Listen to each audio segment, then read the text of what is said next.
To our listeners for this episode, Dr. Weber and I are talking about the uncovering of atrocities in a number of areas that were previously occupied by the Russian military, in which a wide extent of audio, visual, and oral reporting has indicated the presence of atrocities and abuses perpetrated by those Russian soldiers.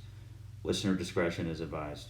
Good morning, Team Krulak community. I'm Major Maj Brown, the Operations Officer at the Krulak Center, and we're back here with Dr. Yuval Weber, our Russia subject matter expert, here for another episode of Down the Rabbit Hole on the Russia-Ukraine war. As Dr. Weber and I were talking about the next episode near the end of last week, our initial thoughts were covering some of the battlefield changes that were happening in terms of Russian withdrawals, Ukrainian military counterattacks. The discussion that the Donbass was going to be the new focus of the special military operation, and really just kind of taking a look at the lay of the battlefield. But then I'm sure many of you are aware over the weekend, on top of as Russian forces withdrew or were expelled from the areas they occupied, reports of other things were coming about exactly what the Russian military had been up to there. I'm sure many have seen initial reports as well as pictures from the town of Bucha, which is a outlying town in the near Kyiv, the capital, and what we've seen is some of the hardest evidence of bloody activity and atrocities undertaken by Russian military. We've seen pictures of, first of all, just widespread destruction, but also dead civilians in the streets where it's unclear in some of the times if they were shot while trying to escape or if they were accidental, if they were casualties of wars, the Russian military withdrew. But other pictures is pretty clear what happened. And those are the ones of civilians with hands tied behind their back, lying dead in certain areas. And there's been additional sort of verbal reporting from survivors as the Ukrainian military has gotten in there that this, along with other things like looting, sexual assault, and rape of women who were in those occupied towns. And it's really a growing laundry list of just the most horrible things that can happen to civilian populations in war. So that's what we decided to shift this episode to focus on, because as it seems as Russian forces are rolled back in certain areas, that this is only going to be the tip of the iceberg. There's probably going to be more coming out. So that's what we're here to talk about with Dr. Weber today. So Dr. Weber, good morning again. As always, thank you for your time in joining us here to talk about this. And as we were just talking about right now, to sort of start off, if you can maybe lay out, what we've been hearing about from Bucha, as well as other areas that may not, that have started reporting certain things, but may not have gotten the same immediate attention as Bucha. So certainly. And good morning to you as well. And we should definitely put some sort of warning at the beginning of this episode, because in effect, what we've seen, what has been discovered is, from the last couple of weeks, it's been clear that the Russian offensive against Kyiv failed, and it culminated, let's say, roughly a couple of weeks ago. And the Russian side basically was trying to figure out what is the next step in the war. And the next step in the war is to say, actually, this was all about Donbass, and everything else was just a ruse to keep Ukraine tied down in various things, and obviously, clearly false. So the Russians are basically moving back towards Donbass, towards Kharkiv, towards the eastern part of Ukraine. And so as the Ukrainians are also at that same time conducting counteroffensives, they're retaking a lot of the territory around Kyiv Oblast, the Kyiv region. And so one of the other things, they're retaking the land around Chernobyl, which is good because the Russians were digging up the land there, which is obviously deeply irradiated. Here is basically like the crux of what they found, and what basically the world is finding out right now, is that when the Russians took these towns, and these are otherwise like random arbitrary towns, like there's nothing, I for sure had never heard of the town of Bucha before, and I figure many people had not either. Just one of many, bedroom communities of a large capital. And in that regard, what the Ukrainian soldiers have found is lots of dead civilians, people with their hands tied behind their back, shot in the back of the head, houses that have been full of people um, with their hands tied behind their back and shot in the back of the head. And as you mentioned, the survivors are basically saying that the Russians, as they were leaving, were basically killing all the men 16 to 60. And so the only males left in these towns are the very young and the very old. So in that regard, we can sort of piece together what basically President Putin or Putin was talking about before the war, and what that happened in terms of the issues on the ground and what we might see going forward. Now, Putin has talked about to great detail that this is a war about history. But the NATO expansion is basically just the lowest common denominator argument. It was NATO that made us do all these crimes against humanity, in effect. Um, so, what Putin has talked about very consistently over the last number of years is that Ukrainians do not fundamentally exist, and that Belarusians also do not fundamentally exist. That these are all just one large people whose borders and languages are basically the result of, quirky historical interventions by the West. And Putin's basically job on Earth is to reintegrate all of these Slavic people basically under one crown, the Russian imperial crown. So what does that mean in terms of these places? We can start to understand different things that we've seen in the run up to the conflict. We knew from basically very early pictures that the Russians were bringing mobile crematoria, and obviously what to the battlefield. And obviously the first thought was they don't want to send home basically pictures of coffins, to the extent that this would bring back bad memories of the Afghanistan war. And obviously no one likes to see the coffins coming back from the battlefield. So if it's just a box that goes back to someone's family, like here's your husband, here's your son, here's your brother, that people thought that was the point of it. But we also know that they anticipated that there wouldn't be very many casualties. We also know that when these Russian soldiers were coming in, they already had drawn up lists of priority citizens, who were the town leaders, who were the elites of whichever place that they were going into. And so what it seems is that this was planned, that the attacks against civilians, and particularly like local leaders, local business people, people who had some sort of influence, that much like the war, like the World War II in particular, is that this was meant to cleanse Ukraine of Ukrainians and people with an active role in basically pre-war Ukrainian society. And it seems that because at this point, what has also been found is that the Russian soldiers were also brought with them instructions on how to create mass graves. Because as it turns out, in what was otherwise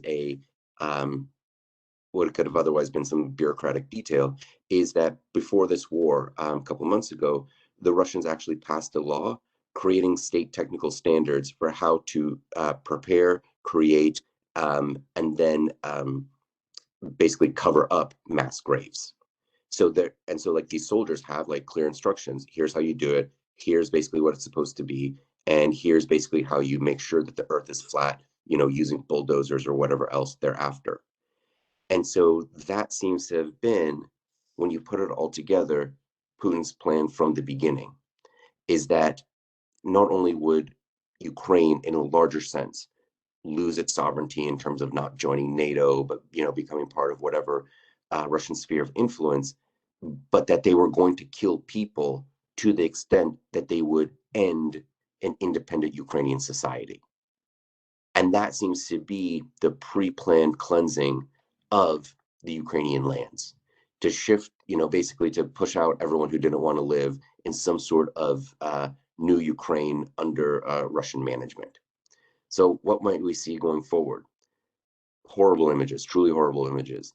As the Russians are pulling back further and further, they might take, given sort of like what the international reaction already is, and sort of like already, American and European leaders have said that this is going to lead to even more sanctions, even more military assistance, which we can talk about in a second. But that thereafter, maybe, and just maybe, the Russians see this bad news and they just do more to destroy as many bodies as possible. So that instead of leaving dead civilians on the ground, they'll take more effort to destroy or mutilate these bodies. So there's just less evidence of what happened. So that will suggest that, whatever image intelligence, whatever signals intelligence of basically trying to find the imagery over the last couple of weeks in these towns to see were mass graves being dug, were crematoria being used, things of that nature. So either we're going to see many more horrific images, or we just will see that in this town, the next town, and the town after that, there just simply won't be people left. So there could be, in fact, more killing in these Russian occupied areas. Now, what could that be in terms of going forward? In terms of the peace negotiations, what peace deal is Zelensky going to be happy with? Because he has said he's going to take this to the Ukrainian people in a referendum. What are the Ukrainian people going to think of with the idea of the Russians having any part of their territory where their fellow citizens are subject to this sort of, in effect, abuse? Then just abuse of human rights, abuse of their dignity as people, their dignity as a culture, as a nation. Unclear. So this will basically make, how to put it, the peace negotiations that much more difficult to pursue. What might that mean in terms of external support for Ukraine? I don't know. When we think about the world capitals, of people who are interested in the survival of Ukraine, in Berlin, in London, in Paris, in Washington, here in Washington, whatever the arguments were to not go to the next levels of military aid and essentially sanctions on the export of, oil and gas from Russia. Like, we may be going to like that particular point. And because the oil and the gas, that's Russia's last remaining lifeline. Once that goes, it'll be a bank run, soon enough. They've made quite a lot of money because obviously they're exporting quite a lot because of the spike in the prices caused by the war that they're pursuing, but they're also importing very little. So the living standards in Russia are going down. So this could mean that over the next several weeks, month or two, if there is an oil and gas embargo on Russia, that it will quite literally run out of money once they start to burn through not just the existing reserves, but the money that they've earned over the last couple of weeks. So that we can start to see that if, in effect, the West takes action by, one, giving tanks, calling for more punishment against Russia, embargo against their economic lifelines, that this war actually might come to an end sooner rather than later. Yeah, and I maybe you can comment on this a little bit, but something else that came out over the weekend is I thought I saw one or more of the Baltic countries already taking that step.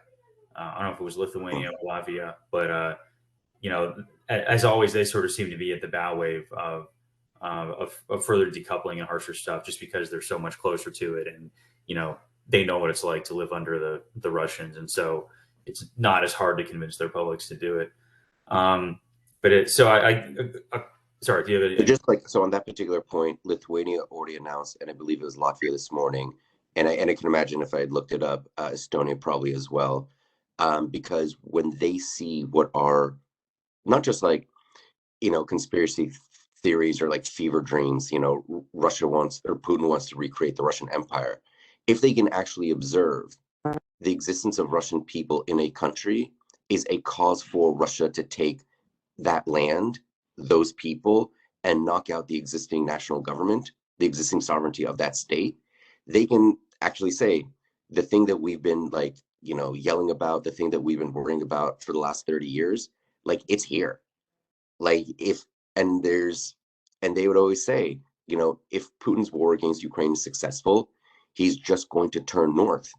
I mean, in effect, Belarus is a military province of Russia. What would prevent it except the extended deterrence threat posed by NATO? But it could be that, in all honesty, if this war had been successful, what would have stopped Putin? Yeah, it's hard to say. Yeah.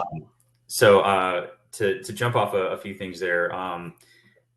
One, what are your thoughts on as if Russia sort of accelerates doing this? The peace negotiations directly with Ukraine get a lot harder. And I feel like harder is not necessarily the right word, because it's, it's the Russian military that's making it harder by doing this stuff. It's not anything on the Ukrainian side. But do we maybe possibly see some more activity outside of the borders of Ukraine that indicate sort of a punching back to keep the Russians at the negotiating table? For example, I know we talked about on I think on a Friday, the Ukrainian helicopter attack on the oil depot, which there was a lot of back and forth, and at least some of the comments I saw, like, was this a false flag, or was this actually the Ukrainians? Because and I think it's come out that it was the Ukrainian military, and they're, maybe it was, maybe it wasn't, but their attitude is that they just they they want them to know it was them without saying it further, because it is taking now the war outside the borders. But I think there was also before that some sort of strike or explosion at an ammunition dump, again, inside Russian territory. So one, do you think we're going to see more of that on the Ukrainian side, if they have that capability now, and this is what they're seeing on the ground, that they're going to do more of what we would call sort of the deep strikes, to make the situation at the front more difficult for the Russian military?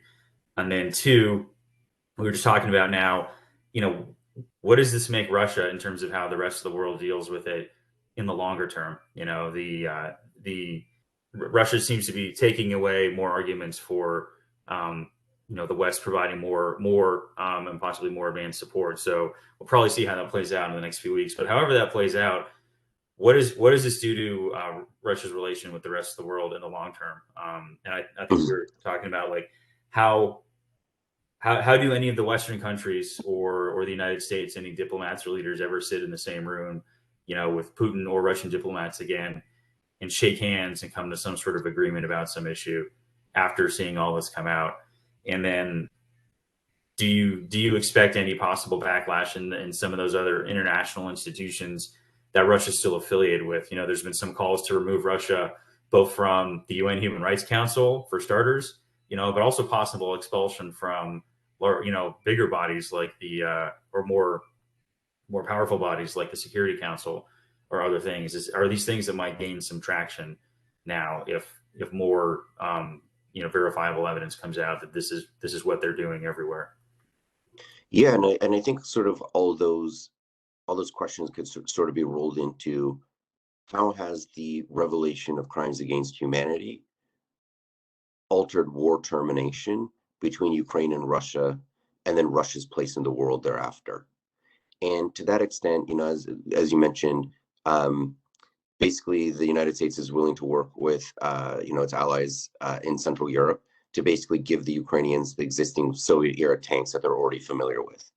And we could see that thereafter, there was a story about would the Poles give the MiGs, the basically Soviet era planes that the Ukrainians not only know how to fly already, like the existing pilots, but the ground crews are already trained in that. The weapons technicians are already trained in that. So that's basically more of a plug and play capability compared to, let's say, giving like an F-16, which sort of like, the pilots could learn how to fly it, I'd imagine, within a couple of weeks, but the crews would have to be trained and so forth.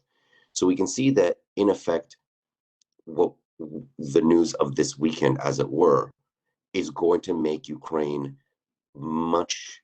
I don't think it'll change their long-term sort of pledges to, like, the Russians, which clearly was, we will not join NATO because that's your key thing. And that we're willing to find, an external security guarantee that also puts you at ease. I can't imagine that they would not still do that, because that's like the long-term issue. But in terms of getting more weaponry in order to make that the extent of their concessions to the Russians, rather than using that as a starting point for what else the Russians might ask for, I think that's what the crimes against humanity have done. So to that extent, what are, President Biden, over the last number of weeks, he's called Putin, a butcher, killer, all those sorts of things. In essence, he said, for God's sake, that man can't remain in power for much longer.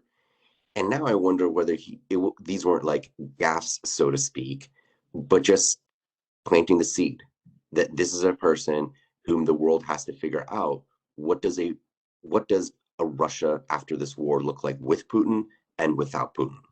We know obviously the Chinese are going to support Putin basically till the very end, because if Russia is eliminated from the top tier of international power for however many years, if they basically take, some years in the desert, as it were.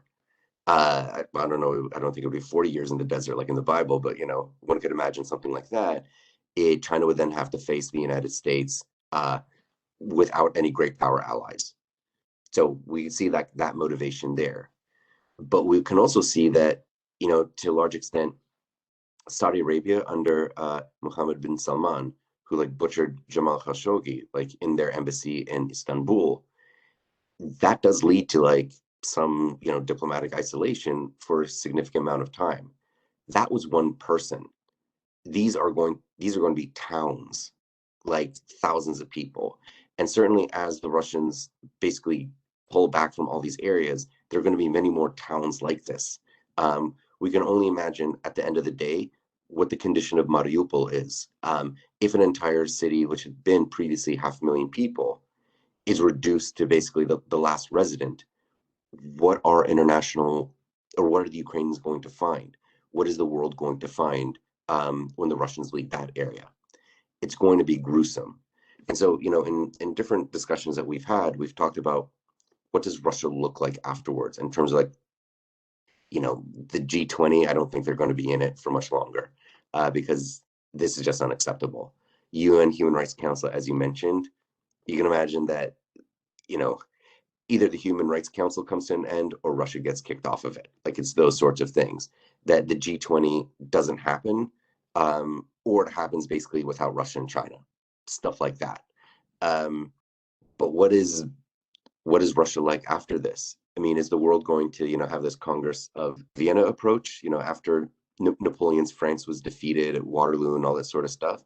The other European states, the great powers of its day, took the idea that France is just too central and too big not to reintegrate.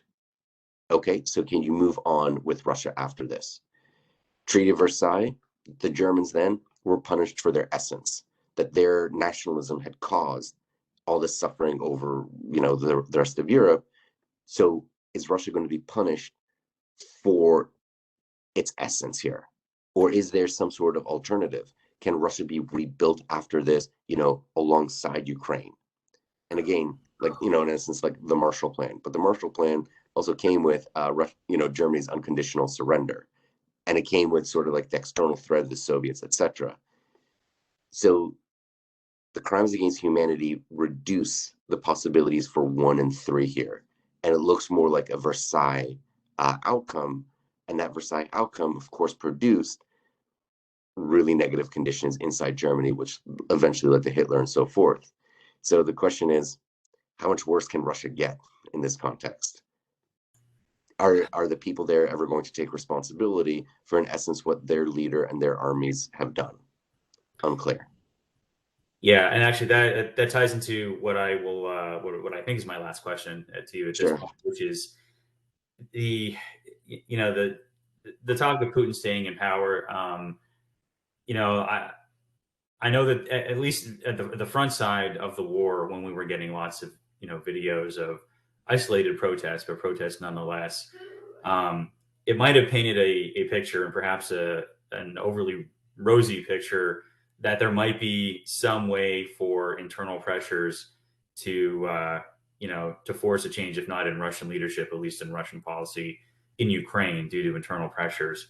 And so getting information to the Russian people became something that should be pursued. I know we had a couple of guests on the broadcast previously who talked about different ways of doing that to Putin's cut off all the information pipelines going in, find ways to tell the Russians what is actually going on. One, the casualties their own husbands and sons and brothers are suffering, but two, also what their soldiers are doing.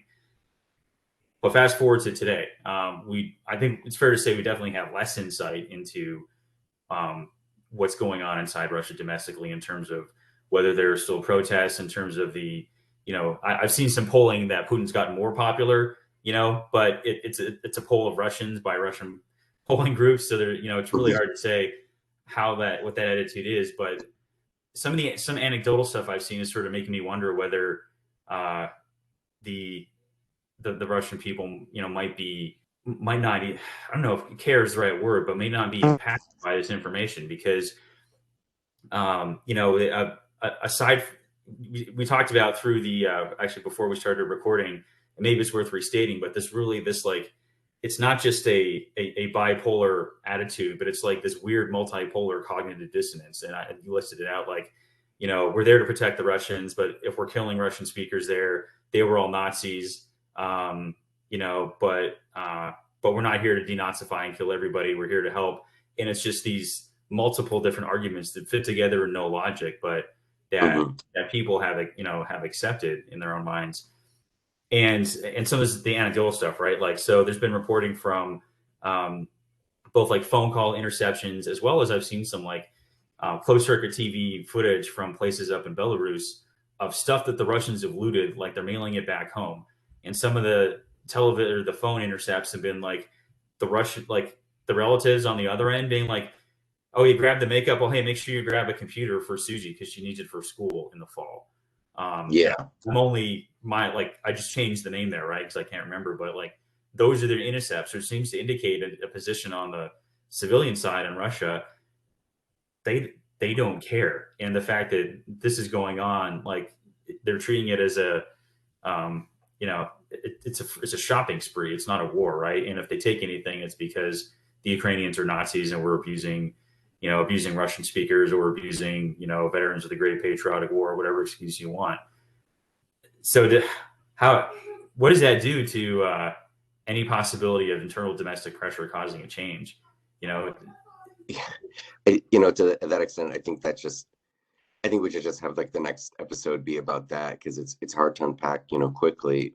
But what we've seen in terms of like the actual responses is that if, we can already see that basically the MH17, that was the jetliner that was shot down over Donbass, like 2014. We were already seeing basically the disinformation campaign just like kick into gear. It's not real, so it didn't happen. It's not real. These are crisis actors, in terms of the steps. Even if it did happen, it wasn't us. Even if it was us, those people were bad. Even if we did it, those people were bad. Therefore, actually, we did a good thing for the world because we eliminated bad people from this world. And once you're engaged in motivated reasoning, all new evidence can be shaped into whatever it is that you want. And so it seems that, for the majority on the Russian side, like, because I still look at Russian social media just to sort of like, check it out, is in essence, they're being asked, are you a bad person? And do you support what your brothers, sons, and husbands are doing?